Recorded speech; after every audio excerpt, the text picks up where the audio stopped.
Questions, comments?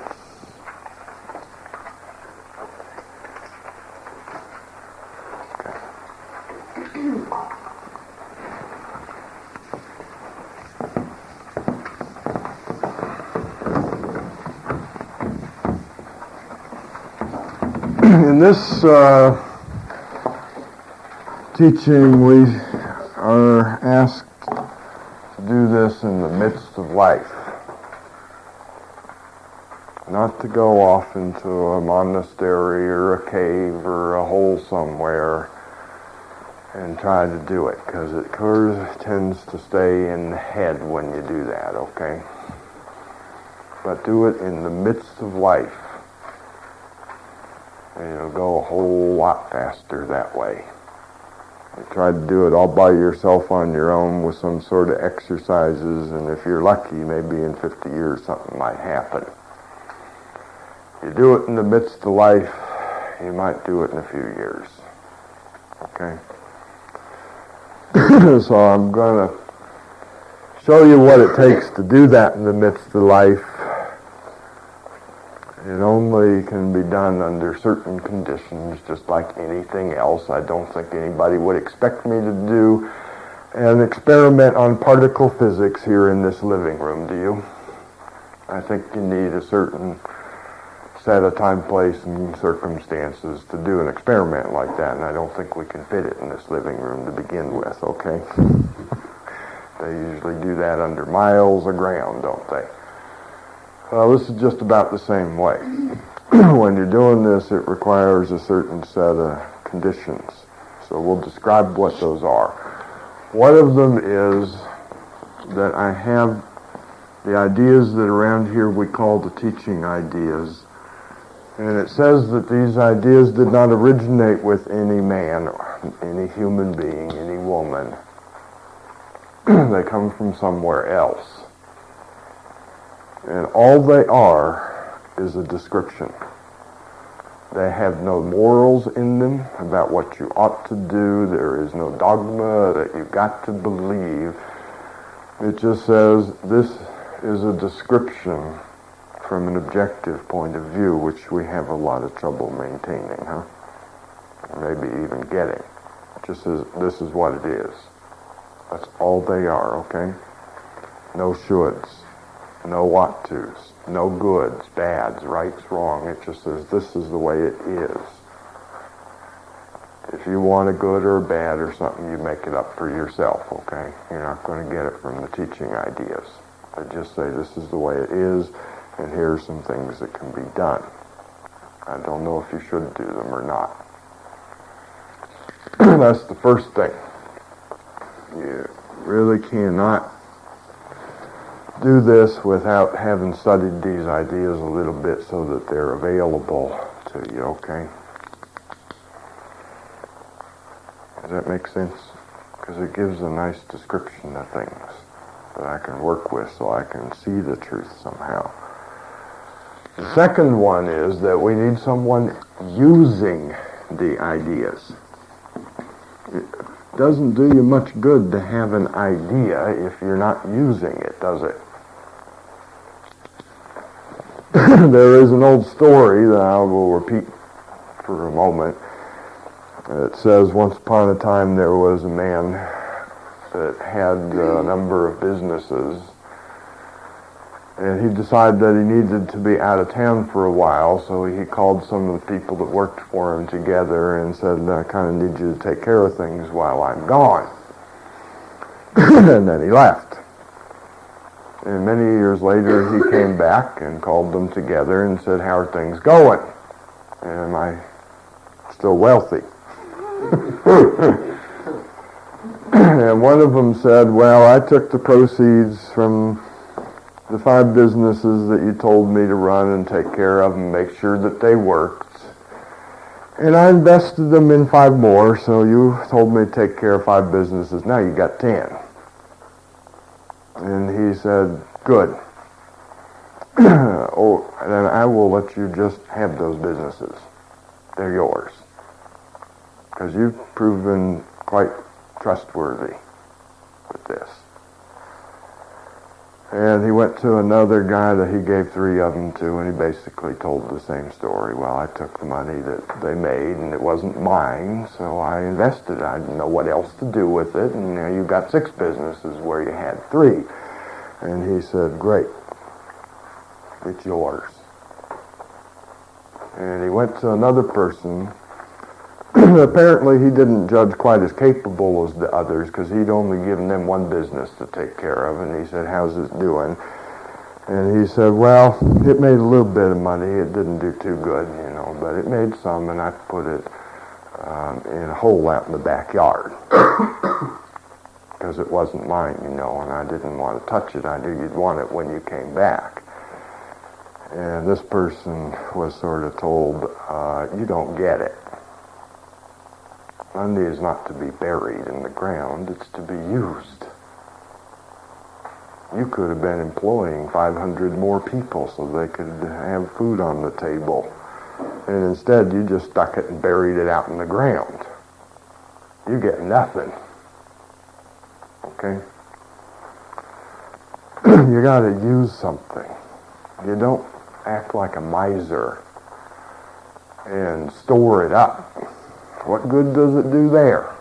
What good does money do in the bank except to let the bank go out and use it to make more money, you see? You got to use what you've been given, or you might as well not been given it. Okay? Using it means looking to see it in the midst of whatever you're doing. Everywhere you go, you can see the teaching ideas being acted out in front of you, because they're just a description of what's going on here.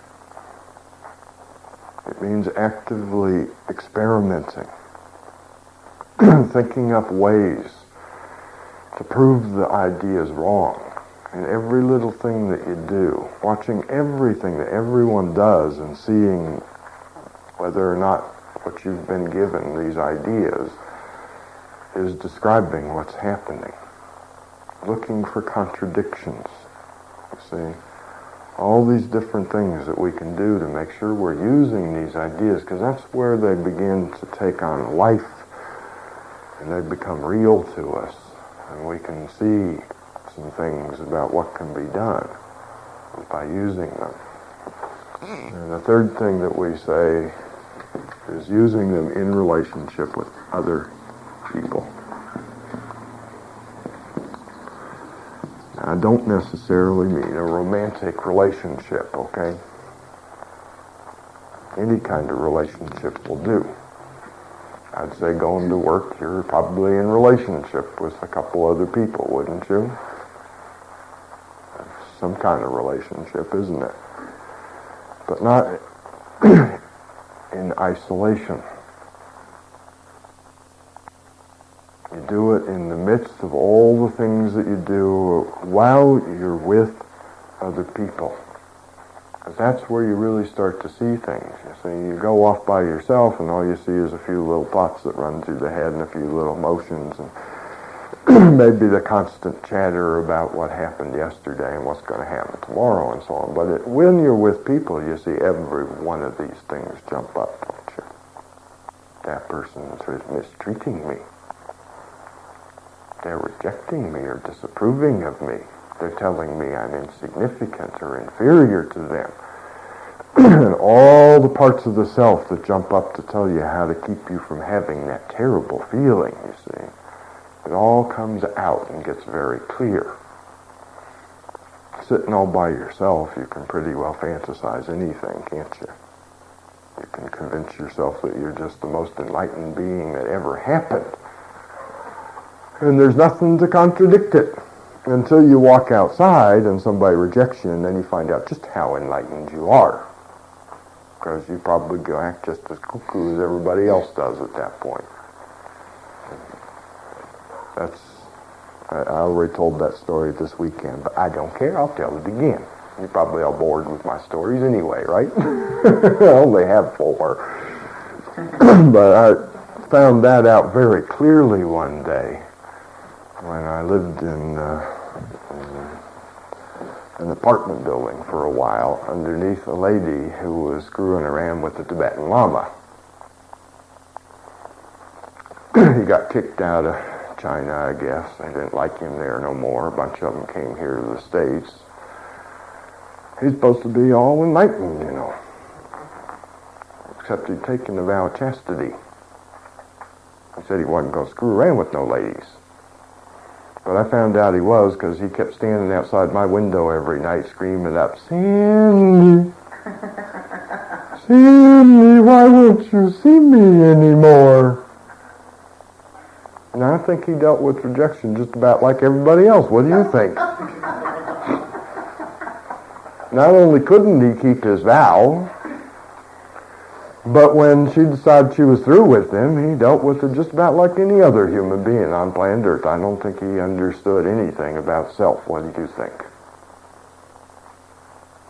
So I don't think his cave did him much good. Anybody can pretend to be enlightened in a cave, in a protected environment where you don't get rejected. It's really easy to keep the vow of chastity where there ain't many women, huh? But the minute you walk outside that cave and you see all those lovely ladies, and there are a lot of them in the LA area, suddenly that vow of chastity becomes a little bit more difficult to deal with. And then when you find you can't keep it, and the lady decides she's kind of done with you, you're doing the same thing everybody else is doing. Where is their enlightenment here? Where is their liberation and freedom, you see? But it's real easy to maintain it in a protected environment. And we humans love to do that for ourselves. Isn't that right? We arrange to have all the comforts and pleasures that will keep us non-disturbed, and as a consequence, we can think we're as enlightened as can be, when all we've really done is managed to arrange for a pretty safe environment. That's great, as long as you can never leave. But it don't sound like freedom to me. Now I'm stuck in that environment, aren't I? So I can maintain my image of myself as being something. Do it out there. My friends, if you can do it out there, you heard that saying? You can do it anywhere. Okay? If you can walk through the midst of life, being aware of all these ideas that we're talking about, seeing all the things in self that jump up and claim you can't be free to experience this or that disturbance, telling you they know how to escape the disturbance or get something more pleasurable, and you can do it and see all that there. You can do it anywhere. That's the place to get it done, okay, if you want to do it kind of quick. Does that make sense? You got the ideas.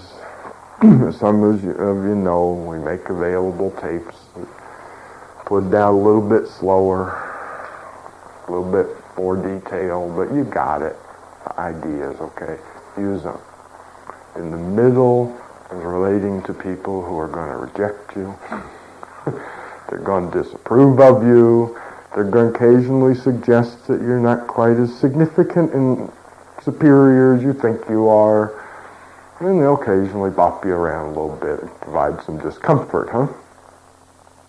And you'll get to see all the self spring up to tell you how to get rid of that experience. What you're saying is, I'm not free to experience this. And I don't know that that's what I want to say. I think I'd like to be able to say, I'm free to experience anything. Anything. I'm free to experience jail. I'm free to experience a lovely ocean cruise. I'm free to experience people who love me. I'm free to experience folks who hate my guts. I'm free to experience everything. Okay? Not trying to be free from experience, which is what the 4DBUs say. I'm only free to experience pleasure. That's the 4DBUs talking, huh? And I want to find the power to be free from all that is not pleasurable to me on all the levels that I live on. That's not freedom. having to spend your life escaping things is not freedom, is it? Freedom is, this is what life has to offer. I'm going to experience it. I think I'd like to do it gracefully, because I'm going to experience it one way or the other. Why not do it gracefully, huh? Pleasurable or painful, either one. That makes sense? So let people poke at you. As I said, I've gone out of my way to get them to poke at me a few times when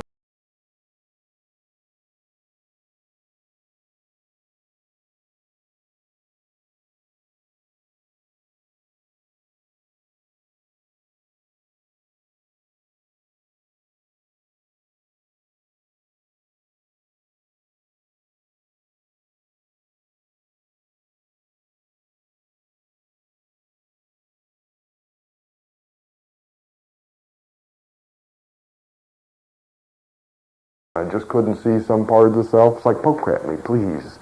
What can I do to get you to poke at me so I can see this? So I can be free to experience this. It's just another thing to experience, all right? When we do that, we now have the conditions that are necessary to grow an understanding of what it is to be a human being and what I can do, okay? Anything else that might or might not work, I don't know. I know that this works, and it works really fast. You may be able to do it under other conditions. I'm not saying this is the only one. You folks have a great time. Thanks for coming, sweetheart. Okay? You might be able to do it under other conditions. But I've noticed that they're not very certain, and they're very slow. Okay? That makes sense? Okay. By the way, this is called an esoteric school.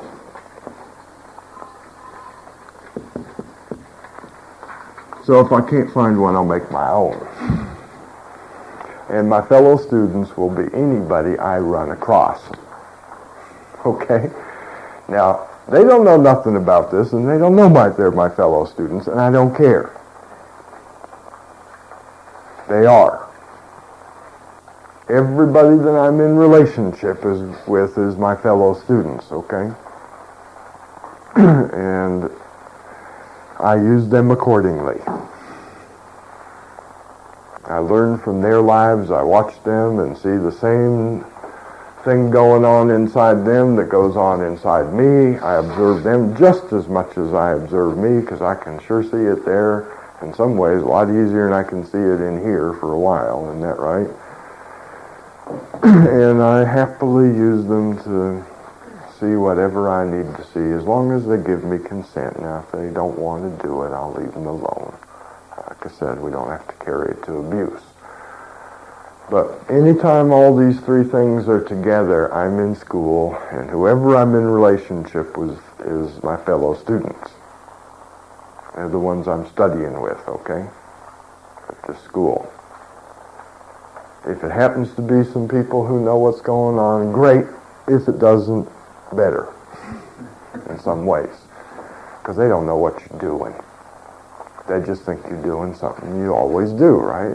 That little experiment that I told you about of getting rejected, those people don't know or didn't know that I don't normally behave that way. They're all people I'd never met before. They just thought I was being me. Not a very nice me. Probably didn't like me too much. But they didn't know I was doing anything out of the ordinary, did they? They thought we were having a nice conversation, and I suddenly did something kind of cuckoo from their point of view, or nasty, or whatever, that they didn't like. But to them, it was just one more event in their lives, wasn't it? They didn't know that they were a fellow student on the way. You see? But that's what it was for this one. That was my school. And they were my fellow students. And I learned what I set out to learn. It took me a few hours, but I learned it. I can experience rejection. I don't have to listen to Not Eyes tell me how to stop being disapproved of anymore. Okay? That's school. I know that not from an idea. Anybody can say that, huh? I don't know it as an idea or a concept. I know it because I found out from my own experience. I can do this. It's unpleasant. I don't enjoy it. But I can do it. So then when the Not Eyes try to tempt me to fix it, because to the Not Eyes everything is a problem, isn't it? That requires a solution. I can just look at him and say, this is not a problem, it's just unpleasant. It doesn't need a solution. How am I going to fix this? Of course, they'll tell you the answer to that question. You ask them that, they'll tell you. Change your behavior. You're just nasty. Be a goody-goody two-shoes. Please them more. Stick up for your rights to be treated nicely. That one I never understood that one, but it's in use a lot these days, isn't it? Complain that they're doing it. They'll tell you. But I can see this is not a problem. It's just an unpleasant experience that I can go through. You know, nothing lasts forever. In the old days, you know, they used to start all stories the same way. Do you know that? And it came to pass. In other words, it came and then it left. That's the way they always used to start stories. And it came to go away. This too will pass. It ain't going to be here forever. I can endure it for a little while until it goes away. That's the freedom to experience it, isn't it? It's not going to be here forever. I can sit here with this for a short time. Okay. Did you know that there was once a king who commissioned from the wise men in his kingdom? He said he wanted an object that he could have at all times around him that would keep him wise so that he could be a good king and rule his kingdom well. His wise men went off and they thunk about it for a while. They just couldn't think of anything that he could carry around with him. You know, they could think of maybe books or scrolls or whole things, you know, but they couldn't think of any one little thing he could just carry around with him. And finally, this one fellow dropped by the kingdom, was told about what the king had asked for, and he said, "Oh, that's simple. I can have that for you in 24 hours." And the king heard about it, and he said, "Great, let him do it. Pay him whatever it takes, but I want this." And he came back with a little ring. And on that ring was written, "This too shall pass." Don't make it important.